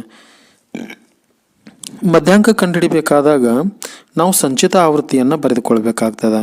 ಸಂಚಿತ ಆವೃತ್ತಿಯನ್ನು ಬರೆದುಕೊಂಡಿವಿ ಅಂತಂದ್ರೆ ಇಲ್ಲಿ ನೋಡ್ರಿ, ಸಂಚಿತ ಆವೃತ್ತಿಯನ್ನು ಹೀಗೆ ಬರೆದುಕೊಳ್ತೀವಿ. ಇದು 5 5 8 13 13 5 25 25 15 40, ಆಮೇಲೆ 40 1 20 60. ಮಧ್ಯಾಂಕ ಕಂಡುಹಿಡಿಬೇಕಾದಾಗ n/2 ಮಾಡ್ತೀವಿ. 60 ಡಿವೈಡೆಡ್ ಬೈ 2 = 30 ಅಂತಂದು ಹೇಳಿ ಬರಿತೇವೆ. ಹಾಗಾದ್ರೆ 30 ಯಾವ ಸಂಚಿತ ಆವೃತ್ತಿಯಲ್ಲದಪ್ಪ ಅಂತಂದ್ರೆ ಇಲ್ಲದ ನೋಡ್ರಿ. ಈ ಸಂಚಿತ ಆವೃತ್ತಿಯಲ್ಲಿ ಇದ್ದಾಗ ಈ ಸಂಚಿತ ಆವೃತ್ತಿಯ ವರ್ಗಾಂತರ ಎಷ್ಟು ಅಂತಂದ್ರೆ 30 40 ಅಂತಂದೇಳಿ. ಹಾಗಾದರೆ ಇದಕ್ಕೆ ಉತ್ತರ ಸರಿಯಾದದ್ದು 30 40, option C 30 40.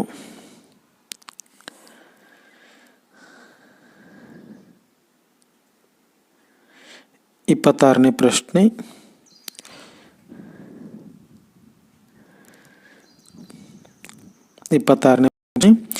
Tribhuja ABC A B ಅನುಪಾತ AC, ಈ AB ಗೆ ಅನುಪಾತ AC ಅದ. ಆಮೇಲೆ ಬಿ ಡಿಗೆ ಸಿ ಡಿ ಅನುಪಾತದಲ್ಲಿ ಅದ ಆದಾಗ ಕೋನ್ ಬಿ ಇಸ್ ಈಕ್ವಲ್ ಟು 70, ಇದು 70, ಆಮೇಲೆ ಇದು 50 ಆದಾಗ ಬಿ ಎ ಡಿಯ ಅಳತೆ ಅಂತಂದ್ರೆ ಈ ಅಳತೆಯನ್ನು ಕೇಳ್ತಾರೆ.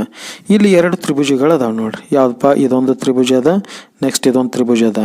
ಈ ಎರಡೂ ತ್ರಿಭುಜಗಳು ಸಮರೂಪಗಳು ಆಗಿದಾವೋ ಇಲ್ಲೋ ಮೊದಲು ನೋಡ್ಕೋಬೇಕು. ಸಮರೂಪಿಗಳಾಗಬೇಕಾದಾಗ ಕೊಟ್ಟಿರುವಂತಹ ಈ ಎರಡು ದತ್ತಾಂಶಗಳು ಎ ಬಿ ಅನುಪಾತ ಎ ಸಿ, ಬಿ ಡಿ ಅನುಪಾತ ಸಿ ಡಿ, ಇನ್ನೊಂದು ಬಾಹು ಯಾವುದು ಉಳಿತು, ಎ ಡಿ ಉಳಿತು. ಈ ಎ ಡಿ ಉಭಯ ಸಾಮಾನ್ಯ ಬಾಹು ಅದ, ಸಾಮಾನ್ಯ ಬಾಹು ಅದ, ಅದಕ್ಕಾಗಿ A D is equal to 7 A D. ಇಲ್ಲಿ ಬಾ ನಿರ್ಧಾರಕ ಗುಣದ ಆಧಾರದ ಮೇಲೆ ಈ ಎರಡೂ ತ್ರಿಭುಜಗಳು ಇದು ಸಮರೂಪಿಗಳು ಆದಾಗ ಇಲ್ಲಿ ಕೋನಗಳು ನೋಡ್ರಿ.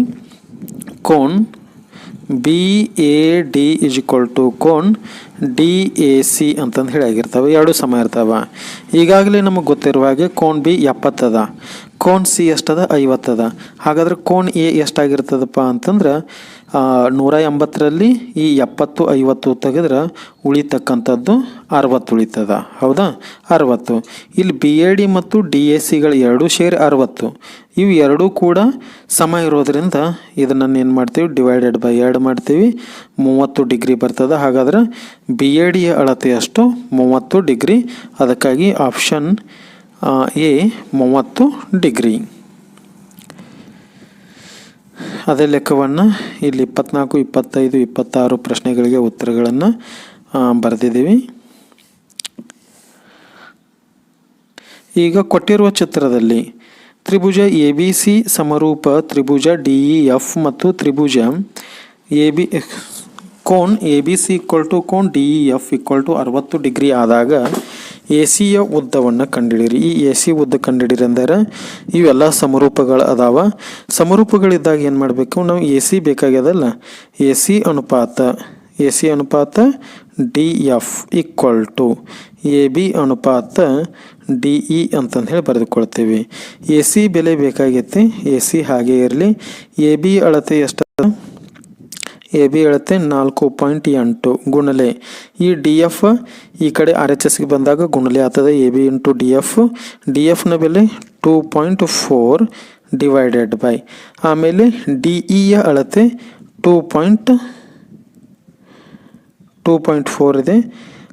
ಡಿ ಎಫ್ನ ಅಳತೆ ಇಲ್ಲಿ ಡಿ ಎಫ್ನ ಅಳತೆ 1.3 ಅಂತಂದು ಹೇಳಿ 2.41, ಇದು 2.42 ಅಂತಂದು ಹೇಳಿ ಅಂದರೆ 4.8 ಇದೆ. 2 ಗುಂಡ್ಲೆ 1.3 ಅಂತಂದ್ರೆ 2.6 ಅಂತಂದು ಹೇಳಿ ಆಗ್ತದೆ. ಹಾಗಾದರೆ ಇದಕ್ಕೆ ಉತ್ತರ ಯಾವುದಪ್ಪ ಅಂತಂದ್ರೆ ಆಪ್ಷನ್ ಬಿ 2.6 ಸೆಂಟಿಮೀಟರ್ ಅಂತಂದು ಹೇಳಿ. 28ನೇ ಪ್ರಶ್ನೆ, ತ್ರಿಭುಜ ಎ ಬಿ ಸಿಯಲ್ಲಿ ಡಿ ಇ ಸಮಾಂತರ ಬಿ ಸಿ ಮತ್ತು ಎ ಬಿ ಅನುಪಾತ A D is equal to 5:3 ಆದರೆ ತ್ರಿಭುಜ ಎ ಬಿ ಸಿ ವಿಸ್ತೀರ್ಣ ತ್ರಿಭುಜ ಎ ಡಿ ಇ ವಿಸ್ತೀರ್ಣವು ಅಂತಂದಾಗ ನಾವು ವಿಸ್ತೀರ್ಣದ ಪ್ರಮೇಯವನ್ನು ಬಳಕೆ ಮಾಡ್ಕೋತೀವಿ.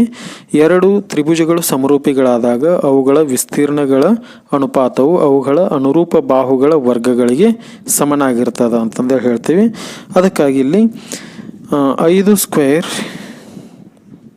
ಅನುಪಾತ 3 ಸ್ಕ್ವೇರ್ ಇಸ್ ಈಕ್ವಲ್ ಟು 5ರ ವರ್ಗ 25 ಅನುಪಾತ 3ರ ವರ್ಗ 9. ಇದಕ್ಕೆ ಸರಿಯಾದಂಥ ಉತ್ತರ ಯಾವುದಪ್ಪ ಅಂದ್ರೆ ಆಪ್ಷನ್ ಡಿ 25 9 ಅನುಪಾತ 9. 29ನೇ ಪ್ರಶ್ನೆ, ತ್ರಿಭುಜ ಎ ಬಿ ಕೊಟ್ಟಿರುವ ಚಿತ್ರದಲ್ಲಿ ಕೋನ್ A B C is equal to 90 degree, ಇದು 90 ಡಿಗ್ರಿ. ಬಿ ಡಿ ಲಂಬ ಎ ಸಿ, ಇದು ಬಿ ಡಿ ಲಂಬ A C. A B is equal to 6 centimetre, B C is equal to 8 centimetre. ಒಟ್ಟಾರೆಯಾಗಿ ಎದಿಂದ ಸಿಗೆ ಉದ್ದ 10 ಸೆಂಟಿಮೀಟರ್ ಅನ್ನು ಕೊಡ್ತಾರೆ. ಆದಾಗ ಎ ಡಿಯ ಉದ್ದವನ್ನು ಕಂಡುಹಿಡಿಯಿರಿ ಅಂತಂದೇಳಿ ಹೇಳ್ತಾರೆ.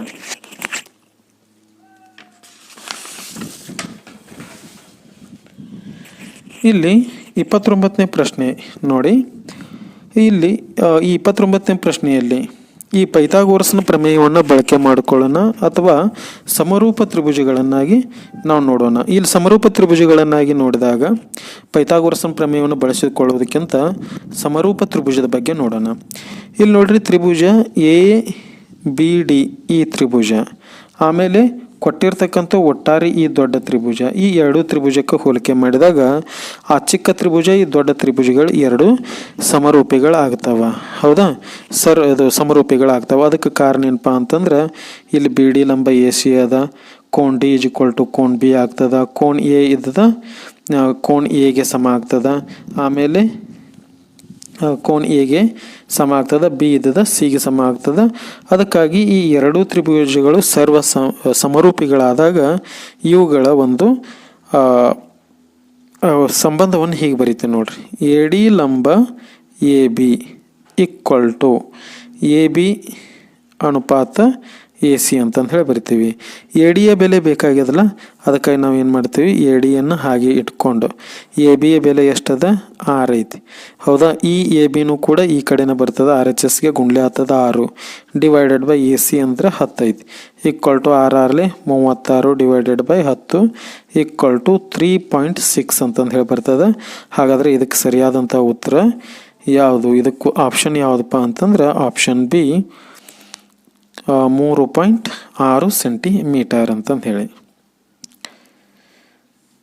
ಅದಕ್ಕೆ ದೀರ್ಘವಾಗಿ ಈ ರೀತಿಯಾಗಿ ಲೆಕ್ಕವನ್ನು ಮಾಡಿದ್ದೀವಿ, ಇದನ್ನು ನೋಡಿಕೊಳ್ಳಿ. 29, 28, 27ನೇ ಪ್ರಶ್ನೆಗಳಿಗೆ ಉತ್ತರಗಳು. 30ನೇ ಪ್ರಶ್ನೆ. ಈ ಕೆಳಗೆ ಕೆಲವು ತ್ರಿಭುಜಗಳ ಬಾಹುಗಳ ಅಳತೆಗಳನ್ನು ನೀಡಲಾಗಿದೆ. ಇವುಗಳಲ್ಲಿ ಲಂಬಕೋನ ತ್ರಿಭುಜವಲ್ಲದ ಇರುವ ತ್ರಿಭುಜದ ಬಾಹುಗಳನ್ನು ಗುರುತಿಸಿ. ಲಂಬಕೋನ ತ್ರಿಭುಜ ಆಗಬೇಕಾದಾಗ ಒಂದು ಕಂಡೀಷನ್ ಏನಪ್ಪ ಅಂದ್ರೆ ದೊಡ್ಡ ಬಾಹುವನ್ನು ವರ್ಗ ಮಾಡಿದರೆ ಉಳಿದ ಎರಡು ಬಾಹುಗಳ ವರ್ಗಗಳ ಮೊತ್ತ ಅದಕ್ಕೆ ಸಮ ಇರ್ತದೆ. ದೊಡ್ಡ ಬಾಹು ಯಾವುದಪ್ಪ ಇಲ್ಲಿ 13 ಅದ, 13 ವರ್ಗ 169. ಇದು ಯಾವುದಕ್ಕೆ ಸಮ ಇರಬೇಕು? 12 ಮತ್ತು 29ಕ್ಕೆ, ಅಂದ್ರೆ 5ಕ್ಕೆ. 5ರ ವರ್ಗ 25, ಆಮೇಲೆ 12ರ ವರ್ಗ 144. ಇವೆರಡು ಕೂಡಿಸಿದ್ರೆ 169 ಆಗ್ತದೆ. ಹಾಗಾದರೆ ಇದು ಸರಿಯದ ಅಂತಂದ್ರೆ, ಹಾಗಾದರೆ ಇದು ಉತ್ತರ ಅಲ್ಲ. ಆಮೇಲೆ ಇದು 8, 15, 17 ಅಂತಂದು ಹೇಳಿ. 8ರ ದೊಡ್ಡ ಸಂಖ್ಯೆ 17 ಅದ, 17ರ ವರ್ಗ 289. ಆಮೇಲೆ 15ರ ವರ್ಗ 225, 8ರ ವರ್ಗ 64. ಎರಡು ಕೂಡಿಸಿದ್ರೆ 289 ಆಗ್ತದೆ. ಆಮೇಲೆ ಮೂರನೇದಾಗಿ ದೊಡ್ಡ ಸಂಖ್ಯೆ 8 ಅದ, 8ರ ವರ್ಗ 64.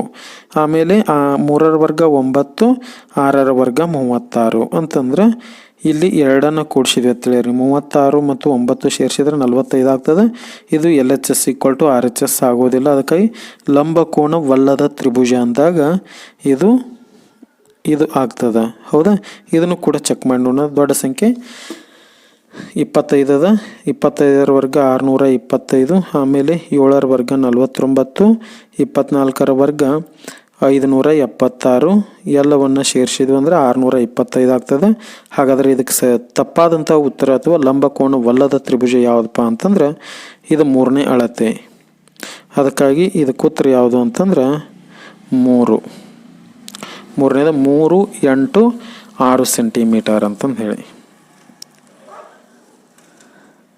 31ನೇ ಪ್ರಶ್ನೆ. ಸ್ಪರ್ಶಕಗಳಿಗೆ ಸಂಬಂಧಿಸಿದಂತೆ ಈ ಕೆಳಗೆ 4 ಹೇಳಿಕೆಗಳನ್ನು ನೀಡಲಾಗಿದೆ.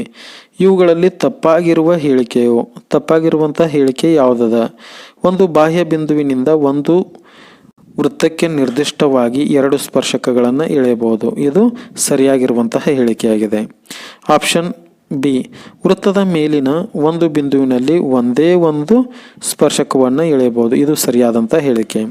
ವೃತ್ತದ ಒಳಗಿನ ಬಿಂದುವಿನ ಮೂಲಕ ವೃತ್ತಕ್ಕೆ 2 ಸ್ಪರ್ಶಕಗಳನ್ನು ಎಳೆಯಬಹುದು. ಇದು ತಪ್ಪದ. ಆಮೇಲೆ ಆಪ್ಷನ್ ಡಿ, ಬಾಹ್ಯ ಬಿಂದುವಿನಿಂದ ವೃತ್ತಕ್ಕೆ ಎಳೆದ ಸ್ಪರ್ಶಕಗಳ ಉದ್ದವು ಸಮನಾಗಿರ್ತದೆ. ಇದು ಕೂಡ ಸರಿಯಾದ. ಹಾಗಾದರೆ ಇದಕ್ಕೆ ಈ ಒಂದು ತಪ್ಪಾಗಿರುವಂಥ ಉತ್ತರ ಯಾವುದಪ್ಪ ಅಂತಂದ್ರೆ ಆಪ್ಷನ್ ಸಿ ಅದ. ಅದು ವೃತ್ತದ ಒಳಗಿನ ಬಿಂದುವಿನ ಮೂಲಕ ವೃತ್ತಕ್ಕೆ 2 ಸ್ಪರ್ಶಕಗಳನ್ನು ಮಾತ್ರ ಎಳೆಯಬಹುದು. ಇದು ತಪ್ಪಾಗಿರುವಂಥ ಹೇಳಿಕೆ ಅದ. 32ನೇ ಪ್ರಶ್ನೆ. ಓ ಕೇಂದ್ರವಿರುವ ವೃತ್ತಕ್ಕೆ ಪಿ ಎ ಮತ್ತು ಪಿ ಬಿಗಳು 2 ಸ್ಪರ್ಶಕಗಳನ್ನು ಚಿತ್ರದಲ್ಲಿ ತೋರಿಸಿರುವಂತೆ ಎಳೆಯಲಾಗಿದೆ. ಪಿ ಎ 5 ಸೆಂಟಿಮೀಟರ್, ಆಮೇಲೆ ಕೋನ್ A P B is equal to 60 degree ಆದಾಗ ಎ ಬಿ ಜಾದ ಉದ್ದವು. ಈ ಪ್ರಶ್ನೆಗೆ ನಾವು ತಾರ್ಕಿಕವಾಗಿ ಆಲೋಚನೆ ಮಾಡಿದಾಗ ಲೆಕ್ಕವನ್ನು ಬಿಡಿಸದೆ ನಾವು ಏನು ಮಾಡ್ಬೋದು, ಇದಕ್ಕೆ ಉತ್ತರವನ್ನು ಕಂಡುಕೊಳ್ಬೋದು. ಯಾಕೆ ಅಂತಂದ್ರೆ ಇದು 60 ಡಿಗ್ರಿ ಕೊಟ್ಟಿದ್ದಾರೆ ಅಂತಂದ್ರೆ ಪಿ ಎ ಮತ್ತು ಪಿ ಬಿಗಳು ಸ್ಪರ್ಶಕಗಳ ಉದ್ದಗಳು ಯಾವಾಗಲೂ ಸಮನಾಗಿರ್ತವೆ. ಈ ಬಾಹುವಿಗೆ ಸಮನಾದಾಗ ಈ ಕೋನಗಳು ಎರಡು ಸಮ ಇರ್ತವೆ. ಈಗಾಗಲೇ ಇದು 60 ಡಿಗ್ರಿ ಅದ. ಇನ್ನು 180ರಲ್ಲಿ 60 ಡಿಗ್ರಿ ತೆಗೆದ್ರೆ 120 ಡಿಗ್ರಿ ಉಳಿತು.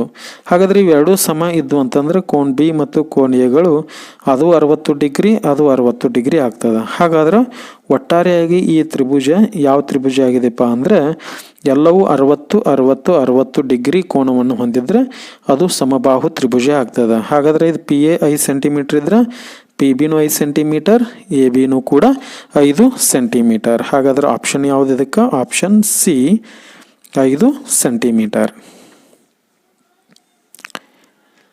33ನೇ ಪ್ರಶ್ನೆ. ಒಂದು ವೃತ್ತದಲ್ಲಿ ಎರಡು ತ್ರಿಜ್ಯಗಳ ನಡುವಿನ ಕೋನ 30 ಡಿಗ್ರಿ.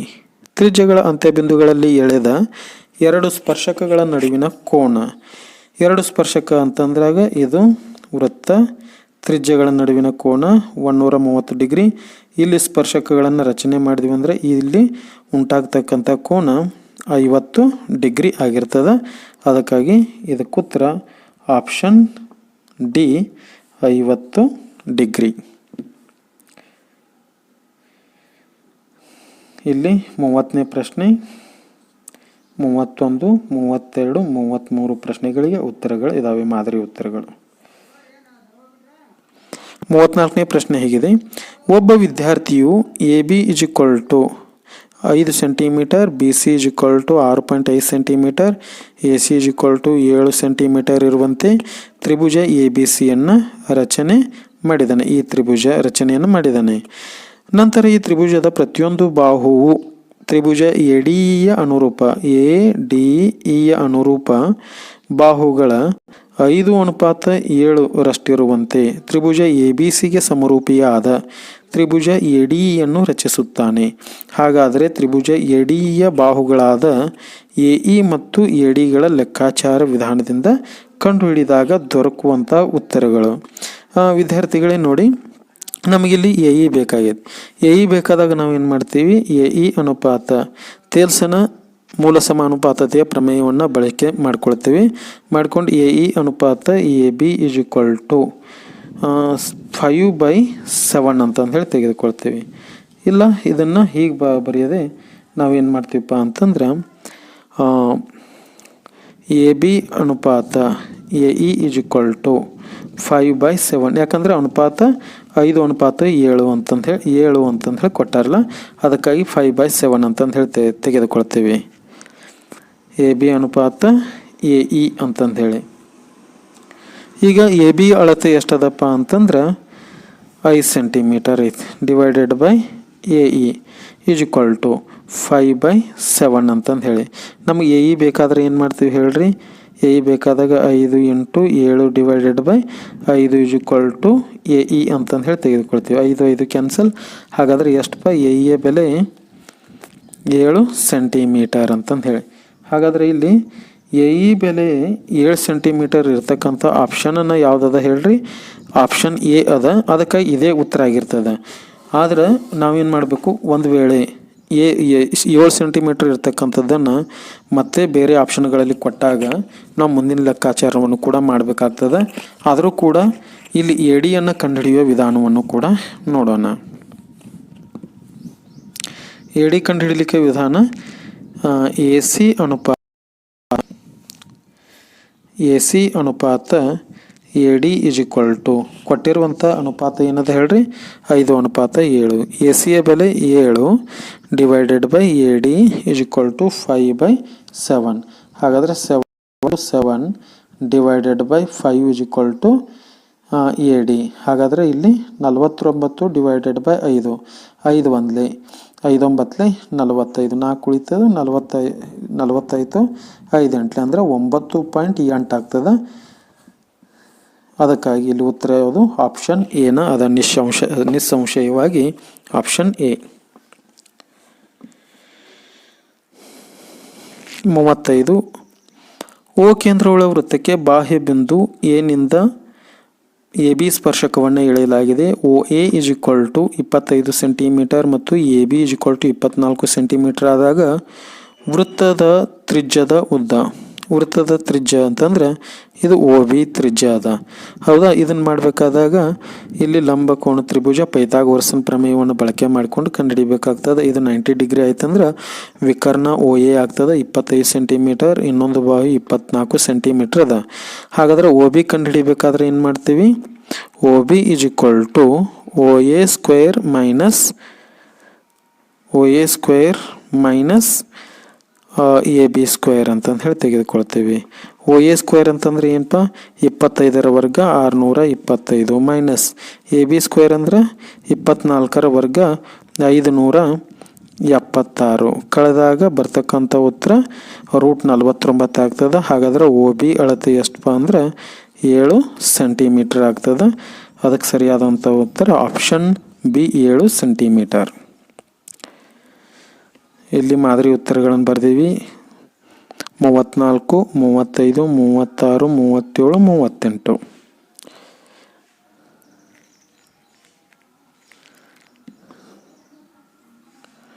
ಮೂವತ್ತಾರನೇ ಪ್ರಶ್ನೆ. ಒಂದು ಸಿಲಿಂಡರ್ನ ಪಾದ ತ್ರಿಜ್ಯ 6 ಸೆಂಟಿಮೀಟರ್, ಸೆಂಟಿಮೀಟರ್ ಆದರೆ ಎತ್ತರ h ಸೆಂಟಿಮೀಟರ್ ಆದರೆ ಸಿಲಿಂಡರ್ನ ವಕ್ರ ಮೇಲ್ಮೈ ವಿಸ್ತೀರ್ಣದ ಸೂತ್ರ 2πr(h) ಅಂತಂದು ಹೇಳಾಗ್ತದೆ. ಅದಕ್ಕಾಗಿ ಆಪ್ಷನ್ ಯಾವುದು? ಡಿ 2πr(h) cm² ಅಂತಂದು ಹೇಳಿ. 37ನೇ ಪ್ರಶ್ನೆ. ಶಂಕುವೊಂದರ ಇಳಿಜಾರು ಎತ್ತರ L, ಓರೆ ಎತ್ತರ L, ಎತ್ತರ h, ಆಮೇಲೆ ಪಾದ ತ್ರಿಜ್ಯ r ಆದರೆ ಇವುಗಳ ನಡುವಿನ ಸಂಬಂಧ. ಅದಕ್ಕೆ ಸಂಬಂಧ ಇಲ್ಲಿದೆ ನೋಡ್ರಿ. B option B L² + h² + r² ಅಂತಂದು ಹೇಳಿ ಬರ್ತದೆ. ಇದೇ ಸರಿಯಾದಂತಹ ಉತ್ತರ. L² = h² + r². ಇದಕ್ಕೆ ಪೈಥಾಗೋರಸನ ಪ್ರಮೇಯವನ್ನು ಬಳಕೆ ಮಾಡ್ಕೊಳ್ತೀವಿ. ಯಾಕಂತಂದ್ರೆ ಹೀಗಿರ್ತದೆ ಅದು. ಹೀಗಿದ್ದಾಗ ಇದು ಓರೆ ಎತ್ತರ, ಆಮೇಲೆ ಇದು ಎತ್ತರ, ಇಳಿಜಾರು ಎತ್ತರ, ಇದು ಓರೆ ಎತ್ತರ, ಆಮೇಲೆ ಇದು ತ್ರಿಜ್ಯ. ಹಾಗಾದರೆ ಪೈಥಾಗೋರಸನ ಪ್ರಮೇಯವನ್ನು ಬಳಕೆ ಮಾಡಿಕೊಳ್ಳಿದಾಗ L² = h² + r² ಅಂತಂದು ಹೇಳಿ ಆಗ್ತದೆ. ವಿದ್ಯಾರ್ಥಿಗಳೇ 38ನೇ ಪ್ರಶ್ನೆ ಹೀಗಿದೆ. ಒಂದು ಗೋಳದ ಮೇಲ್ಮೈ ವಿಸ್ತೀರ್ಣವು 616 ಸ್ಕ್ವೇರ್ ಮೀಟರ್ ಆದರೆ ಅದರ ಅರ್ಧಗೋಳದ ಮೇಲ್ಮೈ ವಿಸ್ತೀರ್ಣ.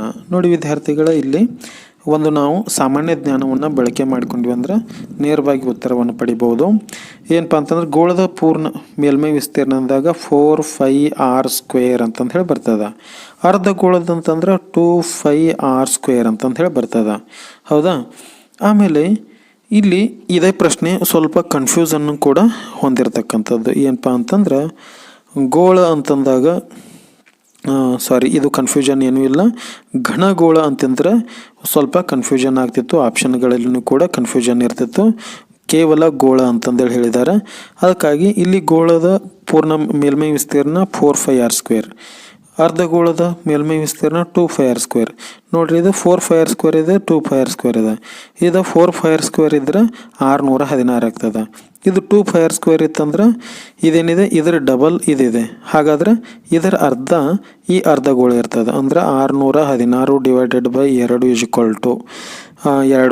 6 2 8 ಅಂತಂದ್ರೆ 308 cm² ಅಂತಂದು ಹೇಳಾಗ್ತದೆ. ಆಪ್ಷನ್ ಬಿ ಅಂತಕ್ಕಂಥದ್ದು ಸರಿ. ಇಷ್ಟು ಹೀಗೂ ಕೂಡ ಮಾಡ್ಬೋದು, ಅಥವಾ ದೀರ್ಘ ಲೆಕ್ಕವನ್ನು ಕೂಡ ಮಾಡ್ಬೋದು. ಆದರೆ ಸಮಯವನ್ನು ಉಳಿತಾಯ ಮಾಡಲಿಕ್ಕೆ ಇದು ಒಂದು ಸೂಕ್ತವಾಗ್ತದೆ ಅಂತಂದು ಹೇಳಿ ನನ್ನ ಭಾವನೆ. 39ನೇ ಪ್ರಶ್ನೆ. ಒಂದು ನೇರ ಸಿಲಿಂಡರ್ನ ಪಾದದ ಸುತ್ತಳತೆ 44 ಸೆಂಟಿಮೀಟರ್, ಅದರ ಎತ್ತರ 10 ಸೆಂಟಿಮೀಟರ್ ಆದರೆ ಸಿಲಿಂಡರ್ನ ಘನಫಲವನ್ನು ಕಂಡುಹಿಡಿಯಿರಿ ಅಂತಂದು ಹೇಳಿ. ಸುತ್ತಳತೆ ಅಂತಂದ್ರೆ 2πr = 44 ಅದ. ಹೌದಾ? 2 × 22 / 7 × r = 44. 22 1 22 2 1 2 1.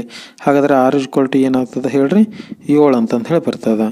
ಈಗ ನಾವು ಏನು ಮಾಡ್ತೀವಿ, ನೆಕ್ಸ್ಟ್ ಘನಫಲ ಕಂಡುಹಿಡಿಬೇಕಾದಾಗ 5 × r²h ಅಂತಂದ್ರೆ 5 ಹಾಗೇ ಇರಲಿ. r² ಅಂತಂದ್ರೆ ಏನಪ್ಪ? 7ರ ವರ್ಗ 49 × 10 ಅಂತಂದು ಹೇಳಿ. ಹಾಗಾದರೆ 49 ಇಂಟು 10 ಅಂದರೆ 490 ಸಿ ಎಮ್ ಸ್ಕ್ವೇರ್ ಅಂತಂದು ಹೇಳಿ, ಸಿ ಎಮ್ ಕ್ಯೂಬ್ ಅಂತಂದೇಳಿ ಘನಫಲ ಹೇಳಿದ್ದಾರೆ. ಅದಕ್ಕಾಗಿ ಸರಿಯಾದಂಥ ಉತ್ತರ ಯಾವುದು ಅಂತಂದ್ರೆ ಇಲ್ಲಿ ಆಪ್ಷನ್ ಎ ಇದೆ. Option A 490 C M cube ಅಂತಂದು ಹೇಳಿ. 40ನೇ ಪ್ರಶ್ನೆ, ಜೇಡಿಮಣ್ಣಿನಿಂದ ಒಂದು ಶಂಕುವನ್ನು ರಚಿಸಿ ಇದನ್ನು ಪಾದಕ್ಕೆ ಸಮಾಂತರವಾಗಿ ಚಾಕುವಿನಿಂದ ಕತ್ತರಿಸಿ ಉಂಟಾದ ಚಿಕ್ಕ ಶಂಕುವನ್ನು ಬೇರ್ಪಡಿಸಿದಾಗ ನಂತರ ಉಳಿಯುವ ಘನ ಅದು ಶಂಕುವಿನ ಘನಫಲ. ನೇರವಾದಂತಹ ಪ್ರಶ್ನೆ. ವಿದ್ಯಾರ್ಥಿಗಳು ಈ ರೀತಿಯಾಗಿ ತಾವು ಪ್ರಶ್ನೆಗಳನ್ನು ಬಿಡಿಸಿ ರೂಢಿ ಮಾಡಿಕೊಂಡಾಗ ಅತಿ ಕಡಿಮೆ ಹಂತಗಳಲ್ಲಿ ನಾವು ಲೆಕ್ಕಗಳನ್ನು ಹೇಗೆ ಮಾಡಬೇಕು ಅಂತಕ್ಕಂಥದ್ದು ನಮಗೆ ಮನವರಿಕೆ ಆಗ್ತದೆ. ಇನ್ನೂ ಪರೀಕ್ಷೆ 1 ತಿಂಗಳಿಗಿಂತ ಹೆಚ್ಚು ಸಮಯಾವಕಾಶ ಇರೋ ಕಾರಣಕ್ಕಾಗಿ ತಾವು ಈ ರೀತಿಯಾಗಿ ಹಂತಗಳನ್ನು ಬಿಡಿಸಿದ್ದೇ ಆದರೆ ಕಡಿಮೆ ಸಮಯದಲ್ಲಿ ಹೆಚ್ಚು ಲೆಕ್ಕಗಳನ್ನು ಬಿಡಿಸಲಿಕ್ಕೆ ಸಹಾಯ ಆಗ್ತದೆ. ಈ ಒಂದು ವಿಡಿಯೋವನ್ನು ತಾವು ವೀಕ್ಷಣೆ ಮಾಡಿದ್ದಕ್ಕೆ ತಮ್ಮೆಲ್ಲರಿಗೂ ಅಭಿನಂದಿಸುತ್ತೇನೆ.